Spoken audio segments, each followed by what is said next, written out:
8월 19일 월요일입니다. 오늘 우리에게 주시는 하나님의 말씀은 데살로니가전서 4장 13절부터 18절까지 말씀입니다. 형제들아, 자는 자들에 관하여는 너희가 알지 못함을 우리가 원하지 아니하노니 이는 소망 없는 다른 이와 같이 슬퍼하지 않게 하려 함이라. 우리가 예수께서 죽으셨다가 다시 살아나심을 믿을진대 이와 같이 예수 안에서 자는 자들도 하나님이 그와 함께 데리고 오시리라. 우리가 주의 말씀으로 너희에게 이것을 말하노니 주께서 강림하실 때까지 우리 살아남아 있는 자도 자는 자보다 결코 앞서지 못하리라. 주께서 호령과 천사장의 소리와 하나님의 나팔 소리로 친히 하늘로부터 강림하시리니 그리스도 안에서 죽은 자들이 먼저 일어나고 그 후에 우리 살아남은 자들도 그들과 함께 구름 속으로 끌어올려 공중에서 주를 영접하게 하시리니 그리하여 우리가 항상 주와 함께 있으리라. 그러므로 이러한 말로 서로 위로하라. 아멘. 우리는 종말의 시대를 살아가고 있습니다. 종말이라는 단어는 많은 이들을 두려움에 떨게 하지만 예수 그리스도를 믿는 이들에게 종말은 기대와 소망을 가지게 합니다. 그러나 그리스도를 믿는 자들도 종말에 대해, 죽음에 대해 오해하면은 두려움의 대상이 됩니다. 오늘 본문 13절에서 사도 바울은 이렇게 말씀합니다. 형제들아, 자는 자들에 관하여는 너희가 알지 못함을 우리가 원하지 아니하노니 이는 소망 없는 다른 이와 같이 슬퍼하지 않게 하려 함이라. 바울이 이와 같이 말하는 이유는 데살로니가 교회 성도들이 자는 자들로 인하여 슬퍼한 것 같습니다. 물론 우리는 사랑하는 이들의 죽음에 슬퍼합니다. 우리에게 분명 부활 신앙이 있고 그것이 우리 존재의 끝이 아님을 알고 있음에도 불구하고 우리는 죽음의 이별 앞에 눈물 흘립니다. 그러나 13절에서 말씀하는 바와 같이 데살로니가 교회 성도들의 슬픔은 소망 없는 다른 이들의 슬픔과 같았던 것 같습니다. 이 소망 없는 다른 이들이라는 것은 죽음 이후에 소망이 없는 자들을 의미합니다. 그들은 예수 그리스도를 믿는 자들이 아닙니다. 부활이 없는 자들입니다. 그렇기에 소망이 없습니다. 이들의 슬픔이 얼마나 클까요? 죽음이 정말 끝이라고 생각하는 이들에겐 사랑하는 이의 죽음은 삶에서 경험하는 가장 큰 절망과 슬픔일 것입니다. 사도 바울은 데살로니가 교회 성도들이 소망 없는 자같이 슬퍼한다는 것을 들었고 이러한 슬픔에 대해 올바른 부활에 대해 설명할 필요를 느꼈습니다.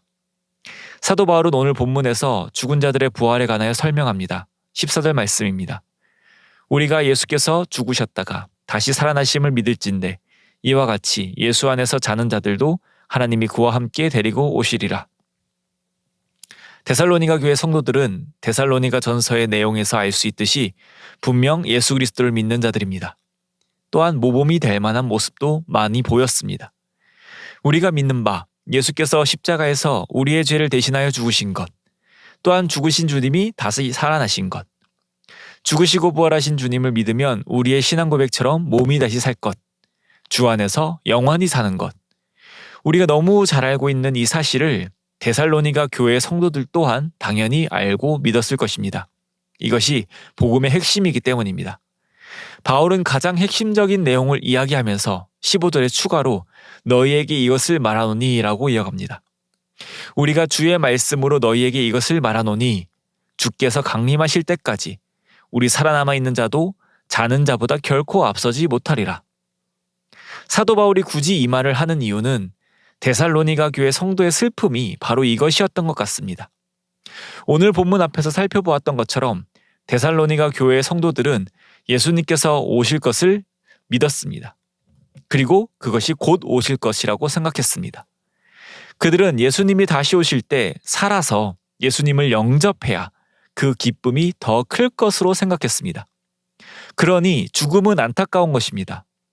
예수님께서 곧 오실 텐데 조금만 더 기다리면 오실 텐데 살아서 예수님의 재림을 맞이해야 그 기쁨이 더 클 텐데 사랑하는 이가 죽어버리니 그 사실이 너무 슬픈 것입니다. 즉 산자가 죽은 자보다 더 낫다고 생각한 것입니다. 산자가 죽은 자보다 앞선다고 생각했던 것입니다. 그렇기에 사도 바울은 그렇지 않다.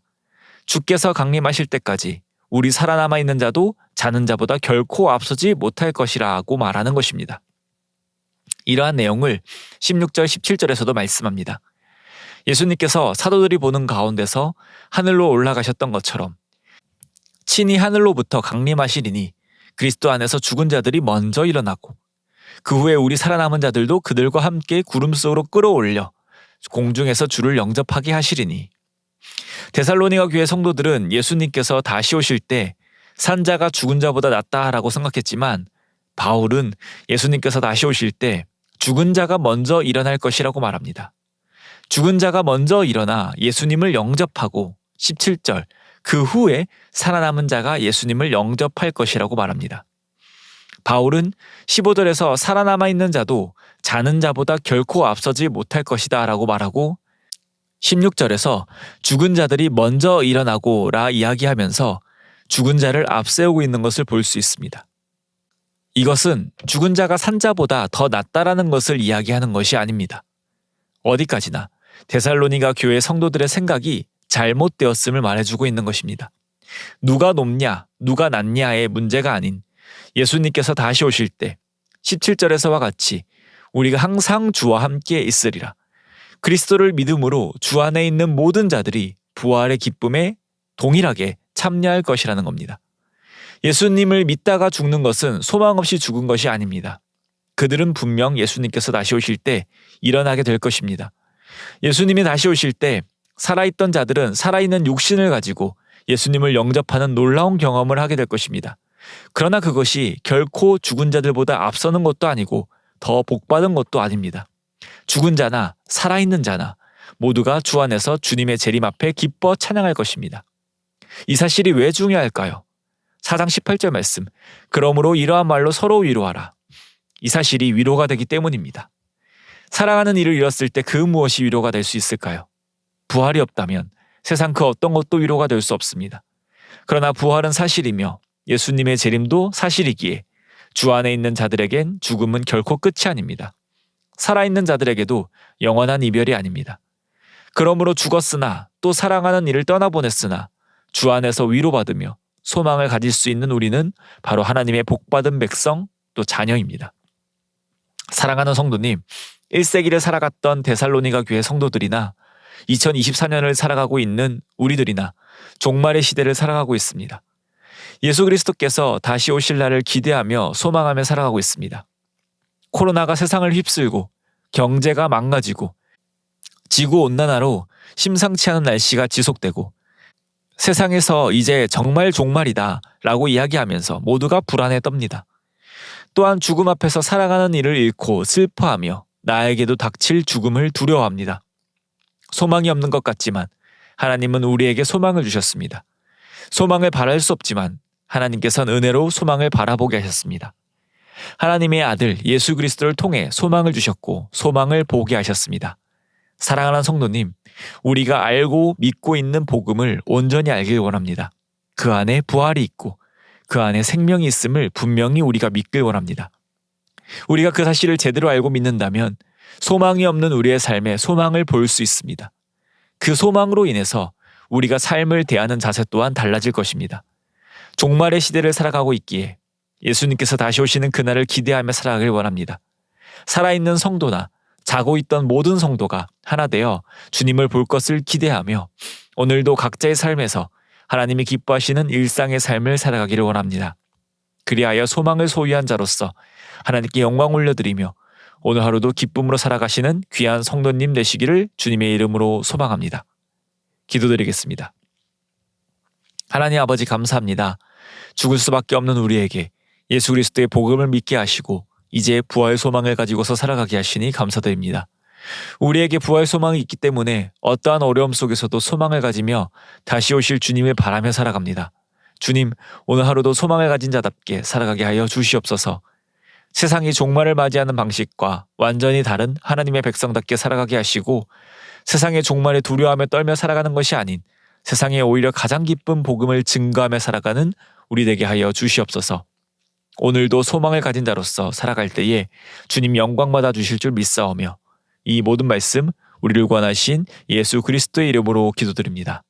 아멘. 우리 이 시간 함께 나눈 말씀을 생각하시며 기도하시고 또 주간 기도 제목에 따라서 나라와 민족, 한국 교회의 부흥을 위하여 함께 기도드리겠습니다.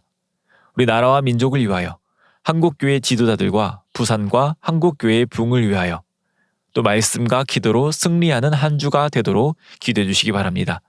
우리 합심 제목과 개인 기도 제목으로 함께 기도드리겠습니다.